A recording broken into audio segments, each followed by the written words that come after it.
Jack అన్న కొంచెం crack అన్నారు, కొంచెం కాదు హీరో మొత్తం క్రాకే ఉంది, అసలే బాగాలేదు. ఒక తన యాక్టింగ్ తప్ప పర్ఫార్మెన్స్ తప్ప సినిమాలో చెప్పుకోవడానికి ఒక పాజిటివ్ కూడా లేకుండా పోయింది, అసలే బాగాలేదు. అండ్ ఇంకొకటి ప్రతి తెలుగు మూవీస్ అలా అయిపోయిందంటే రా అంటే ఒక జోకర్లా చేస్తున్నారు, అది కొంచెం తగ్గించుకుంటే మంచిది. అండ్ ఇంకొకటి దీనికి జాకం కాకుండా ఏజెంట్ 2 అని పెట్టుంటే మేబీ కొంచెం ఆడేదేమో, ఆ లెవెల్ ఉంది. కంప్లీట్గా మొత్తం ఏజెంట్ షేడ్సే ఉన్నాయి.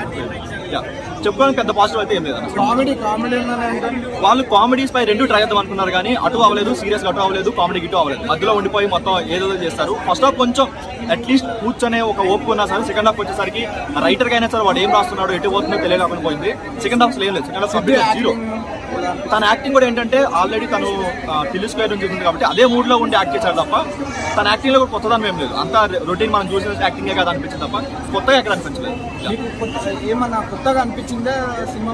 1% కూడా ఎక్కడ కొత్తగా అనిపించలేదు. అండ్ సినిమాటోగ్రఫీ కూడా కంప్లీట్ గా ఎందుకు బ్యాక్గ్రౌండ్ మొత్తం బ్లర్ సెన్స్ తో పెట్టేసి ఫస్ట్ హాఫ్ మొత్తం అలానే ఉంది. ఎక్కడ అంత కొత్తగా అయితే ఏ పాయింట్ కూడా అనిపించలేదు.